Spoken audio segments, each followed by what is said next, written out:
She lived on the other side of the river where no one believed in her, but her simple project changed the rules, exposed the town's injustice, and shocked everyone forever.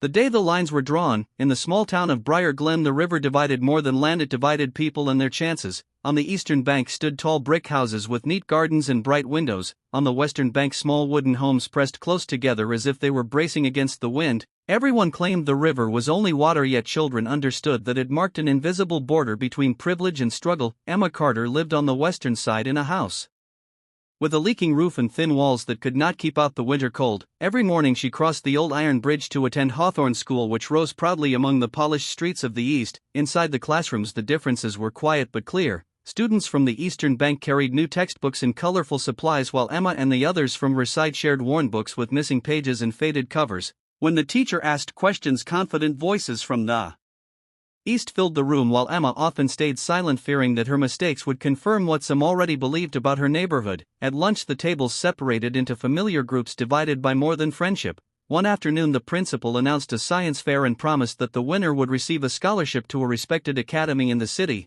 Excitement spread quickly, but Emma felt worried because even simple materials cost more than her family could spare. That evening she sat by the river watching the reflection of the bright eastern houses ripple across the dark water, and she wondered how something so peaceful could hold such unfair lines. Despite the doubt, she made a quiet promise to herself that she would enter the competition using whatever she could find, because her ideas were stronger than the limits placed around her.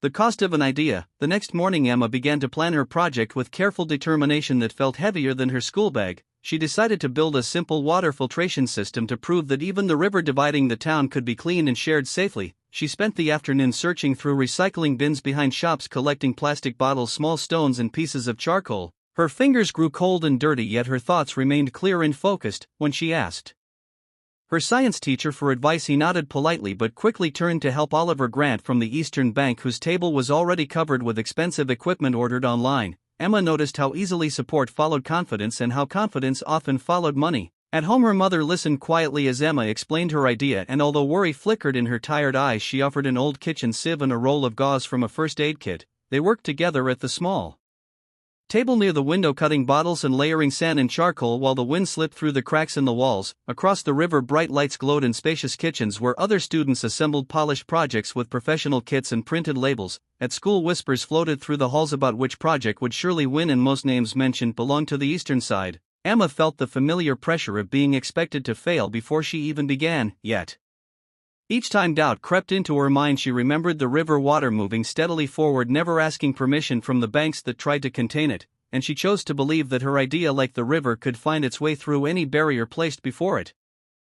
The presentation day, the morning of the science fair, arrived with a sharp wind that swept through Briar Glen and rattled the windows of Hawthorne School. Students carried their projects into the gymnasium where long tables stood in careful rows beneath bright lights. Emma placed her handmade filtration model between a glossy solar panel display and a sleek robotic arm built from a professional kit. Her project looked small compared to the polished boards covered in printed graphs and laminated titles. She could hear confident voices from the Eastern Bank explaining complex terms they had practiced at home with private tutors and supportive parents. When the judges entered the room, silence spread quickly and footsteps echoed against the wooden floor. Emma watched as they spent long minutes at certain tables, nodding with interest and asking detailed questions. When they reached her display, one judge offered a brief smile while another glanced at the handwritten labels and the reused bottles. She explained how layers of sand and charcoal could clean polluted water and how affordable materials made the design accessible for families on both sides of the river. One judge interrupted to ask whether she had tested it in a certified laboratory, and Emma admitted she had only tested it using river samples at home. She noticed how quickly their attention shifted toward the next table, where Oliver demonstrated his programmable system with smooth, rehearsed confidence. As the day continued, Emma felt the weight of comparison pressing against her chest, yet she stood beside her project until the final announcement. When the principal stepped onto the stage and declared Oliver the winner, applause filled the gym while Emma clapped politely along with everyone else. Inside she felt disappointment but also a quiet realization that the competition had never truly begun on equal ground. Still, as she looked at her small model, she understood that fairness was not measured only by trophies but by the courage to stand and present an idea even when the outcome seemed decided before the first question was asked.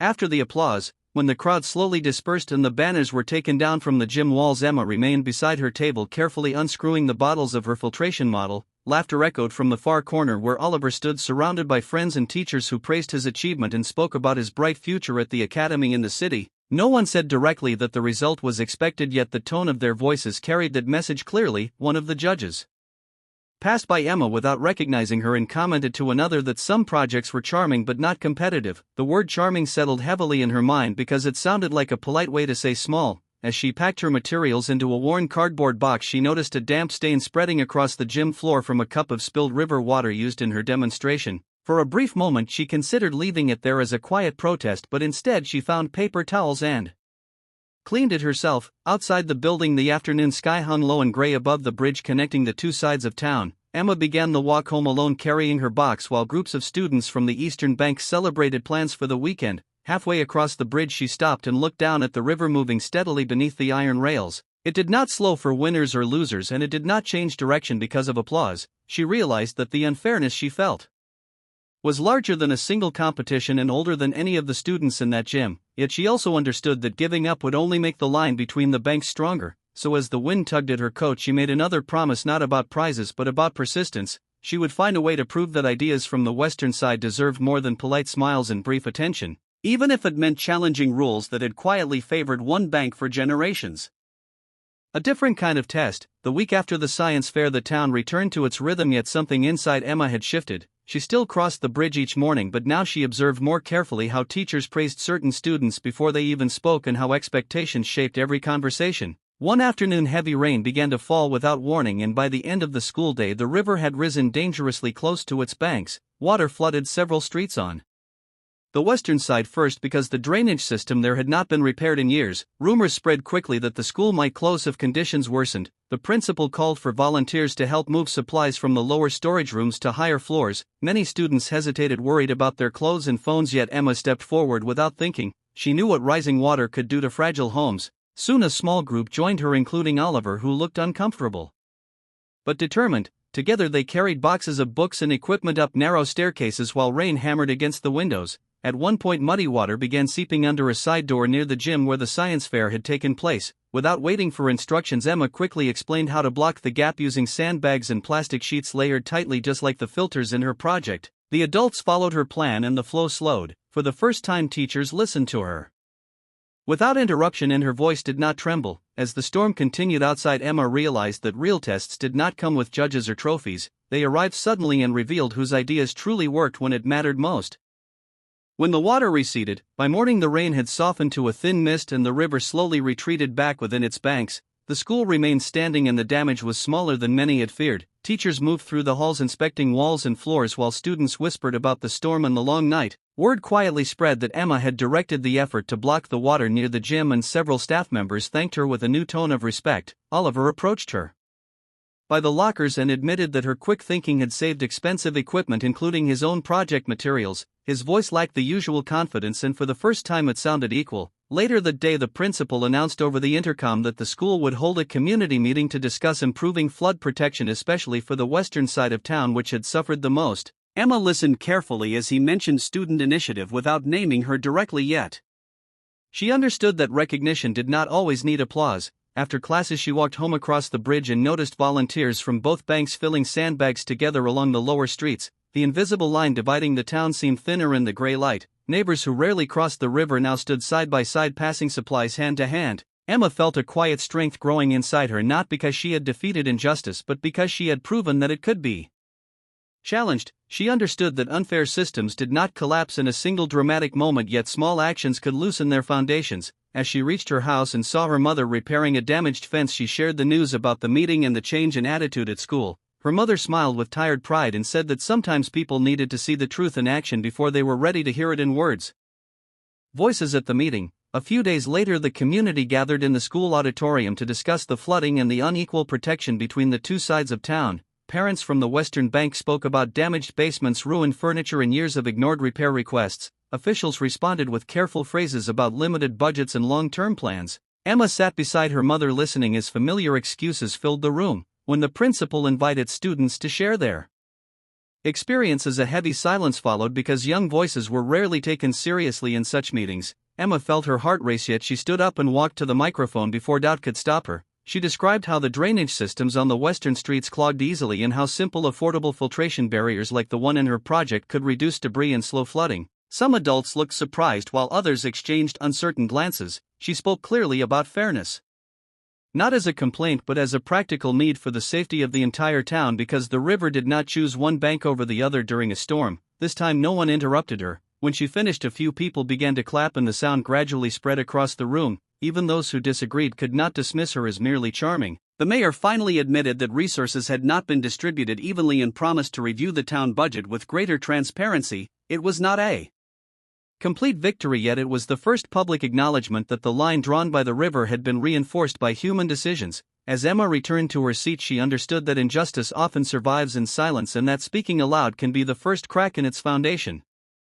Small changes. In the weeks that followed, subtle shifts began to appear across Briar Glen. Town workers inspected drainage systems on the western streets and for the first time in years repaired trucks parked beside the narrow wooden houses. The mayor published a detailed budget report online allowing residents to see how funds had been distributed between the two banks. Some people from the eastern side expressed surprise at how uneven the numbers looked when placed side by side. At school, teachers started encouraging mixed group projects so students from both neighborhoods would work together rather than remain at separate lunch tables. Emma noticed that conversations felt less divided and more curious. Oliver asked if she would help him redesign part of his award-winning project to make it more affordable and accessible. Instead of pride, she felt a cautious hope that cooperation could replace quiet competition. Progress was slow and not everyone welcomed it because change often unsettles those who benefit from old systems, yet the river flowed calmly between the banks as if reminding the town that division had always been a choice. Emma understood that injustice had not disappeared, it had only been confronted, but she also saw that one voice could ripple outward like water touched by a single stone,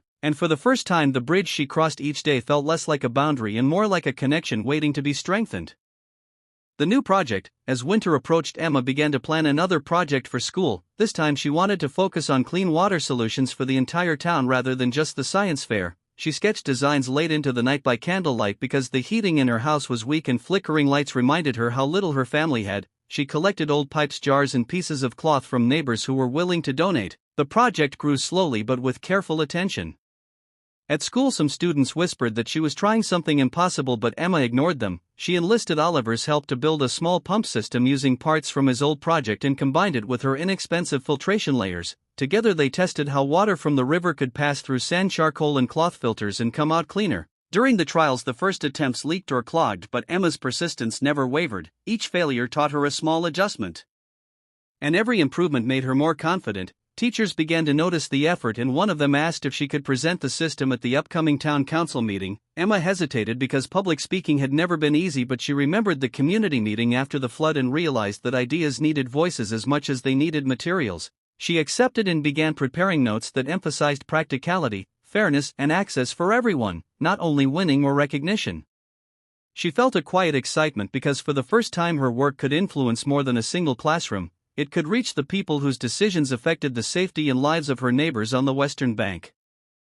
The council presentation. The night before the town council meeting, Emma barely slept. Her notes were scattered across the kitchen table and the small lamp flickered as she rehearsed her words quietly. Her mother brought her tea and reminded her to speak slowly and clearly. The next morning she carried her project across the bridge, the box feeling heavier than usual but also filled with possibility. At the council hall, she set up the pump and filtration system on a long table alongside council members and townspeople filled the seats. Some officials glanced at her project dismissively. Used bottles and cloth seemed insignificant compared to expensive municipal equipment. When it was her turn, she stood tall despite the familiar knot of nerves. She explained step by step how affordable materials could filter river water for households on both sides and prevent contamination during floods. She emphasized that small investments could protect many families and that fairness was not charity but a necessity for safety. Questions followed, some challenging and skeptical, but she answered each calmly, showing tests and diagrams she had drawn herself. As she spoke, she noticed Oliver nodding beside her. The council members listened longer than she had expected and even took notes.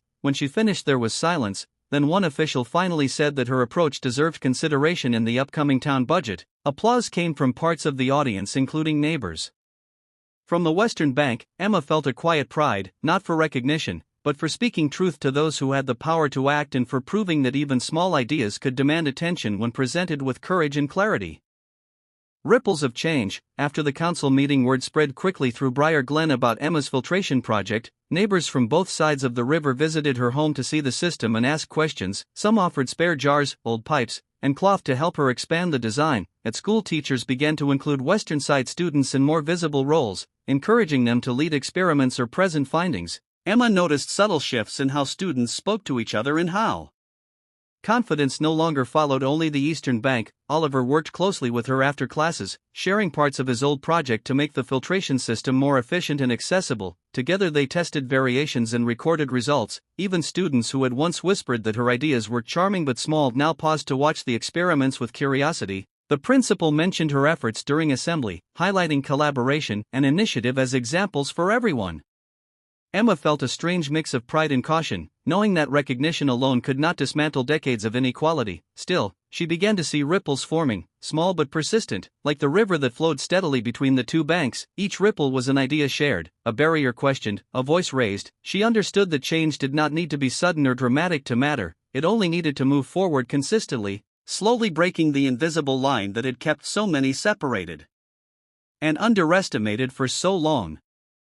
Resistance. Not everyone welcomed the changes Emma was helping to create. Some families on the Eastern Bank complained quietly to teachers that projects led by Western side students were getting too much attention. A few older students whispered that she was receiving favors from adults and that fairness was being exaggerated. Even Oliver noticed subtle coldness from friends who had once celebrated his success. Emma felt frustration bubble inside her, but she reminded herself that resistance was inevitable when long-standing systems were challenged. One afternoon during science class, she overheard a conversation suggesting that her filtration system would never be funded properly because it wasn't professional enough. The words stung but also hardened her resolve. She realized that fairness was not something granted easily, it had to be earned and defended continuously. She began documenting her experiments more carefully, writing clear instructions and results so no one could dismiss them as casual or amateur. She also started mentoring younger students from the Western Bank, showing them that ideas mattered more than status and that persistence could create opportunities even when obstacles seemed immovable. Slowly a small group formed around her, willing to test, record, and share projects together. The river remained constant between the banks, indifferent to complaints and whispers, and Emma understood that she would need to keep moving forward, letting the water of her actions carve new paths through old divisions, not for immediate applause, but for the lasting chance at equality she could help build.